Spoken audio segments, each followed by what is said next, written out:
আসসালামু আলাইকুম প্রিয় দর্শক, অন্য মঞ্চের আলাপচারিতায় আপনাদের সকলকে আমন্ত্রণ জানাচ্ছি।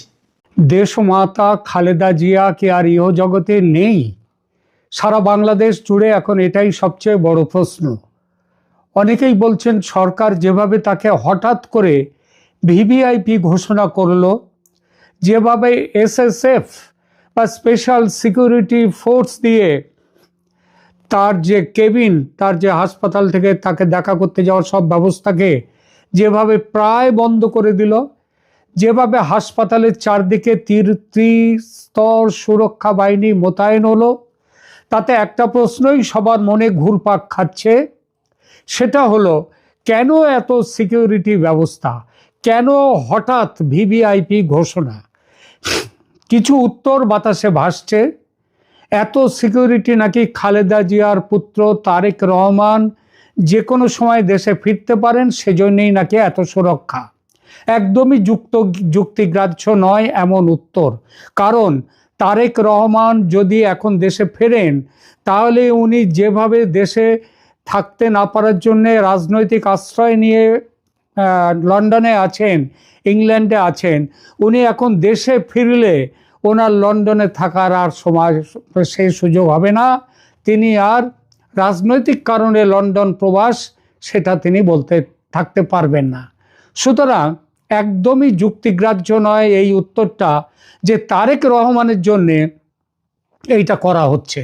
তারেক রহমান যদি ফেরেন, সেজন্য জনতার ভিড় হওয়ার কথা বিমানবন্দরে, সেখানে জনতাকে সামাল দিতে সুরক্ষা বেষ্টনী বিমানবন্দরে থাকবে। এবার কে আর হাসপাতালের পাশে নয়, যে এবার কে আর হাসপাতালে চিকিৎসাধীন রয়েছেন বেগম খালেদা জিয়া। আরও বড় কথা, তারেক রহমান কবে আসবেন কিংবা আদৌ আসবেন কিনা সেটাই তো কেউ কাউকে জানায়নি, তিনি নিজেও বলেননি তিনি কবে আসবেন। এবার প্রশ্ন ওঠে, হাসপাতালের পাশে সুরক্ষা ব্যবস্থা কি তাহলে খালেদা জিয়ার মৃত্যু হলে উন্মত্ত জনতাকে নিয়ন্ত্রণ করার জন্যে, যাতে জনতার আগে উন্মত্ত হয়ে ভাঙচুর না করতে পারে কিছু, তার জন্য? আপাত কারণ তো সেটাই মনে হচ্ছে। এখানে প্রশ্ন ওঠে, ম্যাডাম জিয়ার মৃত্যু হলে জনতার তো শোকে ভেঙে পড়ার কথা, তারা ক্রোধে উন্মত্ত হবে কেন? সেই কারণগুলোও কিন্তু বাতাসে ভাসছে। অনেকেই বলছে 21 তারিখে গত মাসেই ম্যাডামকে তার শরীরের অবস্থা বিবেচনা না করে একরকম জোর করে সরকারি অনুষ্ঠানে নিয়ে যাওয়া হয়, সেখানে জোর করে তাকে বসিয়ে রাখা হয়, কিছু একটা খাইয়ে দেয়া হয়, সেটাও নাকি অনেকটা জোর করেই। আর তার ফলেই তিনি অসুস্থ হয়ে পড়েন এবং অসুস্থ হওয়ার পর যথাসময়ে উপযুক্ত চিকিৎসার ব্যবস্থাও করেনি সরকার। এই দায় সরকারের, সেজন্যই সরকার ভয় পাচ্ছে, আর ভয় পেয়ে সুরক্ষা বেষ্টনী দিয়ে ঘিরে ফেলেছে চারদিক। এই প্রচারের সঙ্গে আরেকটি কথাও খুব ভাসছে বাতাসে, সেটা হলো বেগম খালেদা জিয়ার মৃত্যু ঘটেছে ইতিমধ্যে, জনতার উন্মত্ততার ভয়ে সরকার ঘোষণা করছে, উল্টে বাহানা দিচ্ছে তারেক রহমানের জন্য সুরক্ষা করতেই এসবগুলো করা হচ্ছে। যত সময় যাচ্ছে তত ক্ষীণ হচ্ছে তারেক রহমানের দেশে ফেরার সম্ভাবনা এবং ততই বাড়ছে ম্যাডাম জিয়ার মৃত্যুর সম্ভাবনা। যেমন ঘণ্টা চারেক আগে এক সময়ের বিএনপি সংসদ সদস্য ও অবসরপ্রাপ্ত সেনাকর্তা মেজর আখতারুজ্জামান মোটামুটি স্পষ্ট করেই বললেন, দেশমাতা খালেদা জিয়া আর ইহ জগতে নেই, এবং ইঙ্গিত করলেন এই মৃত্যু ঘটেছে আজ নয়, অন্তত কয়েকদিন আগে। জোর করে কৃত্রিম রেসপিরেটরি সিস্টেম, ভেন্টিলেশনে তাকে রেখে তার শরীরের বুকের ওঠানামা দেখানো হচ্ছে। দেশের একটা বড় অংশের মানুষ কিন্তু এটাই বিশ্বাস করছে, আর ডাক্তাররাও কিন্তু এবং সরকারও ঝেড়ে কাশছেন না। আর এটা সত্যি হলে, এবং সত্যি হওয়ার সম্ভাবনাই বেশি, সুতরাং প্রশ্ন উঠছে, বেগম খালেদা জিয়া হচ্ছেন একজন আদ্যন্ত ধর্মবিশ্বাসী মানুষ, এবং ধর্মবিশ্বাসী বেগম জিয়ার মৃতদেহের ধর্মগ্রন্থ অনুযায়ী শেষ কাজ না করে কেন এভাবে রেখে দেয়া হয়েছে? কি বলা আছে এই বিষয়ে ধর্মগ্রন্থে? দেখুন, আমি হিন্দু, আমি নিজে ব্যক্তিগতভাবে হিন্দু, কিন্তু অনুসন্ধিৎস মন নিয়ে এবং আমার বহু পরিচিত মুসলিম বন্ধু ইত্যাদিদের সঙ্গে পরিচয়ের ফলে, তাদের সমাজে গভীরভাবে মেশার ফলে আমি এটা জেনেছি, মুসলিমদের মৃত্যুর পর তাদের মৃতদেহের সৎকার ও পারলৌকিক কাজ, সেগুলো আমার দেখা অনেক ক্ষেত্রে, এবং কিছু পড়াশোনাও আমি করেছি। আমার সেই দেখার মধ্যে ও পড়াশোনার মধ্যে, জানার মধ্যে, এখানে যদি প্রকাশ করতে গিয়ে আমি কোথাও ভুল ভ্রান্তি করে ফেলতে পারি, আমি সেজন্য আগেভাগেই ক্ষমা চেয়ে রাখছি। এবার বলি ধর্মগ্রন্থে কি বলা আছে মৃতদেহ সম্পর্কে, মৃতদেহের সৎকাজ সম্পর্কে। কুরআন ও হাদিসে মৃত্যুর পর দাফন কত দ্রুত করতে হবে সে বিষয়ে সুনির্দিষ্ট কোনো ঘন্টা বা মিনিট উল্লেখ না করা থাকলেও যত দ্রুত সম্ভব দাফন কাজ সম্পন্ন করার ব্যাপারে কঠোর নির্দেশ দেয়া রয়েছে। ইসলামী পরিভাষায় একে তাজিল বলা হয়। তাজিল মানে তাড়াতাড়ি করা। কুরআন হাদিস বিশ্লেষণের আলোকে আমার মতে, আমার যতটুকু জানা, আমি সেইটুকু আপনাদের সামনে একটু তুলে ধরলাম। এখানে প্রথমত নবীজি একাধিক হাদিসে মৃতদেহ দ্রুত দাফন করার নির্দেশ দিয়েছেন। এর প্রধান কারণ হলো, মৃত ব্যক্তি যদি নেককার বা সৎ কাজের অধিকারী হন, তবে তাকে দ্রুত তার উত্তম প্রতিদানের দিকে পাঠিয়ে দিতে হবে আল্লাহর কাছে। আর যদি বদকার বা খারাপ হন, তবে দ্রুত তার থেকে, তার অকল্যাণ থেকে নিজেদের মুক্ত করা উচিত। সুতরাং সেখানেও দ্রুত তার সৎকার করা উচিত মৃতদেহের। সবচেয়ে প্রসিদ্ধ হাদিসটি, সেখানে বলা হয়েছে যে রাসূলুল্লাহ বলেছেন, তোমরা জানাজা মানে দাফন কাফন দ্রুত সম্পন্ন করো, কেননা যদি মৃত ব্যক্তি নেককার হয় তবে তো তোমরা তাকে কল্যাণের দিকেই দ্রুত পৌঁছে দিচ্ছ, আর যদি সে অন্যরূপ মানে বদকার হয় তবে সে একটি আপদ, যাকে তোমরা দ্রুত তোমাদের কাঁধ থেকে নামিয়ে দিচ্ছ। কোথায় বলা আছে? সহিহ বুখারীতে। একটু বলে নিই, সহিহ বুখারীর 1315, সহিহ মুসলিম 944। অন্য একটি হাদিসে বলা হয়েছে, যখন তোমাদের কেউ মারা যায় তখন তাকে বেশিক্ষণ আটকে রেখো না, বরং তাকে দ্রুত তার কবরে পৌঁছে দাও। এটা কোথায় বলা আছে? এটা বলা আছে বাইহাকি সোয়াবুল ইমাম। এর পরে আরেকটা জায়গায়, কুরআনের সরাসরি দাফনের সময়সীমা নিয়ে কোনো আয়াত নেই, তবে কুরআনে মানুষের সম্মান এবং মৃত্যুর পর তার গন্তব্য বা আল্লাহর কাছে ফিরে যাওয়ার উপরে গুরুত্ব দেওয়া হয়েছে। সূরা আবাসাতে আল্লাহ বলেছেন, অতঃপর তিনি তাকে মৃত্যু দেন এবং কবরের ব্যবস্থা করুন। এটা সূরা আবাসা 21 নম্বর আয়াতে। এই আয়াতে কবরস্থ করাকে আল্লাহর একটি নিয়ামত হিসেবে উল্লেখ করা হয়েছে, যা দ্রুত সম্পন্ন করা মৃত ব্যক্তির সম্মানের অংশ। কতক্ষণের মধ্যে দাফন করতে হবে? ইসলামী ফিকা বা মাসালা অনুযায়ী এর কোনো নির্দিষ্ট সময় যেমন 4 ঘন্টা না 6 ঘন্টা এসব নেই। তবে নিয়ম হলো, মৃত্যু নিশ্চিত হওয়ার পর গোসল, কাফন ও জানাজা শেষ করে কাল বিলম্ব না করে দাফন করা। ইসলামী স্কলারদের মতে স্বাভাবিক মৃত্যু নিশ্চিত হওয়ার পর অযথা দেরি করা মাকরুহ মানে অপছন্দনীয়। আত্মীয়র জন্য অপেক্ষা করা বিষয়ে কি বলা আছে, যেটা তারেক রহমান সম্পর্কে বলা, অনেকেই ভাবছেন যে তারেক রহমান ফিরবেন বলে হয়তো ঘোষণা হচ্ছে না, সে সম্পর্কে কি বলা আছে শুনুন। সে সম্পর্কে বলা আছে, কাছের কোনো আত্মীয়, খুব নিকট আত্মীয় যদি কাছাকাছি থাকেন, অল্প সময়ের মধ্যে যেমন কয়েক ঘন্টার মধ্যে চলে আসতে পারেন, তবে সামান্য অপেক্ষা করা উচিত, সেটা জায়েজ। কিন্তু কোনো আত্মীয় বিদেশ থেকে আসবেন এবং তার জন্য লাশ 1 দিন বা 2 দিন বা তারও বেশি ফ্রিজিংয়ের মধ্যে রেখে দেয়া কিংবা অন্যভাবে রেখে দেয়া, ওই কৃত্রিম শ্বাস প্রশ্বাসের ব্যবস্থা করে রেখে দেয়া, এটা শরীয়ত সম্মত নয়। এটি মৃতদেহের জন্য কষ্টদায়ক এবং হাদিসের নির্দেশনার পরিপন্থী। সুতরাং ইসলাম বোঝাই গেল, ইসলামী বিধান হলো মৃত্যুর পর লাশ দাফনে অপ্রয়োজনীয় দেরি করা যাবে না। আমাদের সমাজে অনেকে দূরের আত্মীয়দের জন্য লাশ দীর্ঘ সময় আটকে রাখেন, যা কিন্তু হাদিসের নির্দেশনার বিরুদ্ধ বা লঙ্ঘন। মৃত ব্যক্তির প্রতি প্রকৃত সম্মান হলো তাকে দ্রুত তার রবের কাছে, রবের জিম্মায় সঁপে দেয়া। বেগম খালেদা জিয়ার সত্যি মৃত্যু হয়ে থাকলে ভেন্টিলেটরে কৃত্রিম শ্বাস প্রশ্বাস দেখিয়ে তাকে অসম্মান করার কোনো অধিকার নেই সরকারের। আর রাজনৈতিক কারণে এটা করা হচ্ছে সেটা বোঝাই যাচ্ছে যে এই সময় সরকার ঝুঁকির, এমনি সরকার নানা চাপের মধ্যে আছে, তার জন্য হয়তো এগুলো করছে, বড় কিছু যাতে না ঘটে তার জন্যে। সুতরাং কিন্তু এটা হচ্ছে সরকার আরও বড় পাপ করছে এবং পাপের শাস্তি তাদেরকে পেতে হবে। অবিলম্বে খালেদা জিয়া, দেশমাতা বেগম খালেদা জিয়ার সত্যিকার শারীরিক পরিস্থিতির ঘোষণা দেওয়া উচিত, যেমন ডাক্তারদের পক্ষ থেকে তেমনি সরকারের পক্ষ থেকে। নইলে কিন্তু পাপ করছেন, এটা সরকার মনে রাখবেন। বাংলাদেশের ক্যান্টনমেন্টগুলোতে, বিশেষ করে ঢাকা এবং সাভার ক্যান্টনমেন্টে একদম একটা অস্বাভাবিক নীরবতা বিরাজ করছে। পুরো ক্যান্টনমেন্ট এলাকা জুড়ে এক ধরনের হতাশা অফিসারদের মধ্যে বিশেষ করে বিরাজ করছে।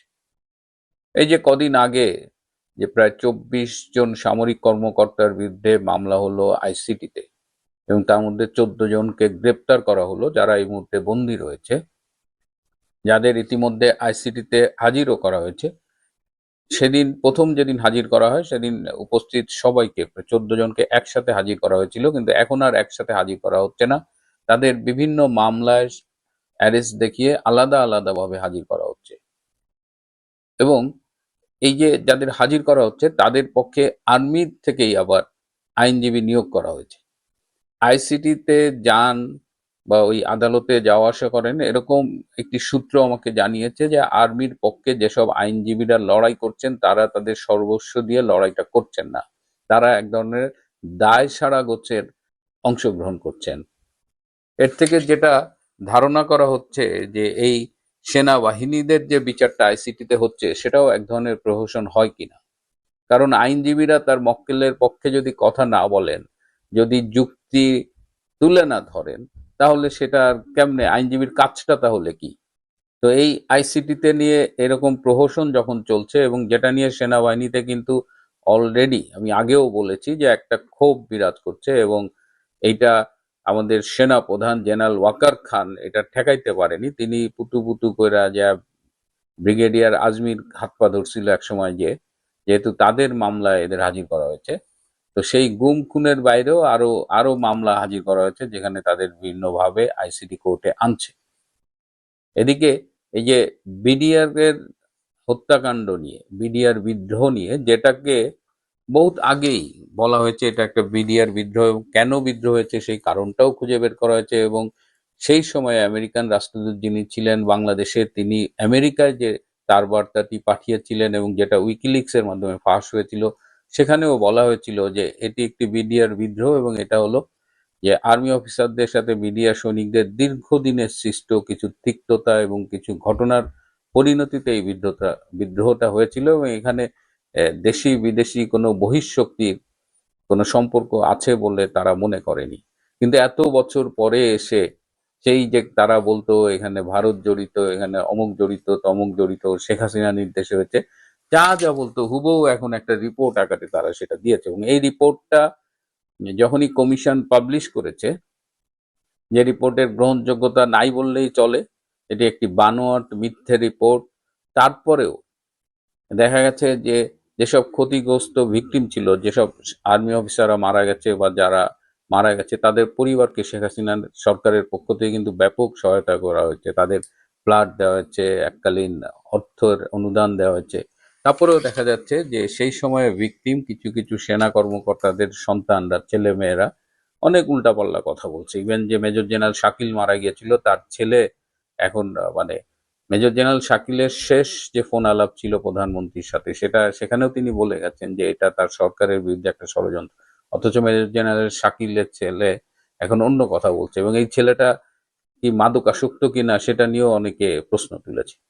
তো এই বিডিআর মানে কমিশনের যে রিপোর্ট আসছে, এই রিপোর্টটা হাতে পেয়ে এই আইসিটি চিফ প্রসিকিউটর তাইজুল আবার বলছে যে কমিশন রিপোর্ট দিয়েছে, এখন আমরা দেখি এটা নিয়ে কি করা যায়। তার মানে হলো তাইজুল এখন এই কমিশনের বানোয়াট রিপোর্টের উপরে ভিত্তি করে সে আবার দুইটা মামলা সাজাবে এবং সেইটা আবার আইসিটিতে আনার ব্যবস্থা করবে। ইতিমধ্যেই এইখানে যেসব আর্মি অফিসার ইনভলভ ছিল তাদের নাম, ছবি টবি দিয়ে নানানভাবে সোশ্যাল মিডিয়ায় ট্রল করা হচ্ছে, নানা রকমের আপত্তিকর কথা বলা হচ্ছে। এমনকি অবসরপ্রাপ্ত সেনাবাহিনীদের একটা অংশ এই সেনাবাহিনী, যেখানে সেনা প্রধানদের নাম আছে, সাবেক সেনা প্রধান, ডিজিএফ এর 4 জন উচ্চ পদস্থ কর্মকর্তার নাম আছে, সবার নামে যা তা ভাষায় তারা নিজেদের হোয়াটসঅ্যাপ গ্রুপে গালাগালি করতেছে। এবং আরেকটা জিনিস খেয়াল করলাম যে ডিজিএফ এর যে 4 জন কর্মকর্তাকে জড়িয়ে দেওয়া হয়েছে এই বিডিআর হত্যাকাণ্ড এবং ষড়যন্ত্রে, এদের ছবি টবি দিয়ে মানে সবার রাগ। একটা হলো যে আর্মি অফিসার অনেকেই জড়িয়েছে, তার মধ্যে সাবেক সেনা প্রধানও আছেন, আবার ডিজিএফআই কে স্পেশালি টার্গেট করা হয়েছে। এইটার কারণ কি আমি বুঝলাম না। বিভিন্ন সময়ে যখনই সুযোগ পাওয়া হয়, এই যে প্রথমে যে আইসিটির মামলার কথা বললাম, সেখানেও কিন্তু 4 জন ডিজিএফআই এর সাবেক মহাপরিচালককে জুড়ে দেওয়া হয়েছে। তো এইটার কারণ বুঝতেছি না, যে ডিজিএফআইটাকে দুর্বল করা হোক, ডিজিএফআই এর মনোবল ভেঙে দেওয়া হোক, বা ডিজিএফআই কে ধ্বংস করা হোক, এটা কারা চাইছে? ডিজিএফআই দুর্বল হলে কাদের লাভ, কাদের উপকার হয়, এটা নিয়ে একটু ভাবতে হবে। এটা কি মানে আর্মিরই এক অংশ? এটা কি পাকিস্তানি গোয়েন্দা সংস্থা আইএসআই? এটা কি বাংলাদেশের সিভিল ব্যুরোক্রেসি? কারণ লেটলি দেখা গেছে যে ডিজিএফআই অনেক বেশি পাওয়ার এক্সারসাইজ করে লিগ্যাল ফ্রেমওয়ার্কের মধ্যে দিয়েই। যেমন ধরেন, বাংলাদেশে গুরুত্বপূর্ণ পদে কারো পদোন্নতি হলে সেখানে ডিজিএফআই এর একটা ক্লিয়ারেন্স লাগে, একটা রিপোর্ট লাগে। তো ডিজিএফআই এর এই রিপোর্টটা লাগে, এটা হয়তো আমাদের সিভিল ব্যুরোক্রেসি পছন্দ করছে না। আবার it is hard to buy DGFI যেমন একদম ফিল্ড লেভেলে, আপনি অন্য বাহিনীকে হয়তো ফিল্ড লেভেল আপনার বাড়ি গেল, একটা খাম ধরা দিলেন, একটু মিষ্টি খাওয়ার টাকা দিলেন, তো ডিজিএফআই তো ওই চর্চাগুলো কিন্তু বলা যায় একদম নাই। সুতরাং ডিজিএফআই কে একদিকে ব্যুরোক্রেসি যেভাবে দুর্বল করতে চাইতে পারে, আরেকভাবে যারা বাংলাদেশ সেনাবাহিনীকে দুর্বল করতে চায়, যারা বাংলাদেশের আভ্যন্তরীণ যে গোয়েন্দা নেটওয়ার্ক, ডিজিএফআই কিন্তু লেটলি খুবই এফিশিয়েন্ট একটা গোয়েন্দা সংস্থা হিসেবে গ্রো করছিল। তো সেইটা কাদের কাদের ইন্টারেস্টে আঘাত করে, সেইটা যদি আমরা একটু দেখি তাহলে কিন্তু আমরা বুঝতে পারবো। এই যে সামগ্রিকভাবে সেনাবাহিনীকে কেন্দ্র করে যে ঘটনাগুলো ঘটছে, এটা নিয়ে এই সেনা ছাউনিগুলোতে ব্যাপক অসন্তোষ রয়েছে। এবং পুরো ঘটনায় কোথাও কিন্তু জেনারেল ওয়াকার খানের লিডারশিপটা ভিজিবল না। জেনারেল ওয়াকার এই যে একের পর এক আর্মিদের মানে ইমেজ নিয়ে টানাটানি করা হচ্ছে, আর্মি আক্রান্ত হচ্ছে as an institution. General Waker কোথাও প্রোটেক্ট করতে পারছেন না। এখন কথা হচ্ছে জেনারেল ওয়াকারকে আদৌ প্রোটেক্ট করতে চান নাকি তিনি এই ধ্বংসযজ্ঞের সাথে জড়িত। ডিজিএফ এর কর্মকাণ্ড, এই যে ইভেন জেনারেল এরশাদের সময় বা তার পরবর্তী অনেক সরকারের সময়, এটা কিন্তু ইনিশিয়ালি এটা সামরিক গোয়েন্দা সংস্থা ছিল, কিন্তু পরবর্তীতে পশ্চিমা বিশ্বের প্রেসক্রিপশনেই কিন্তু তাদের একটা এই জঙ্গি দমনের উইং করা হয়েছে, তারা পলিটিক্যাল বিষয়গুলোতে ইনভলভ হয়। তো এই প্রেসক্রিপশন গুলো কিন্তু আবার ওয়েস্টার্ন ওয়ার্ল্ড থেকে এসেছে, যারা আমাদের ডিজিএফআই কে ট্রেন আপ করতো বিদেশে।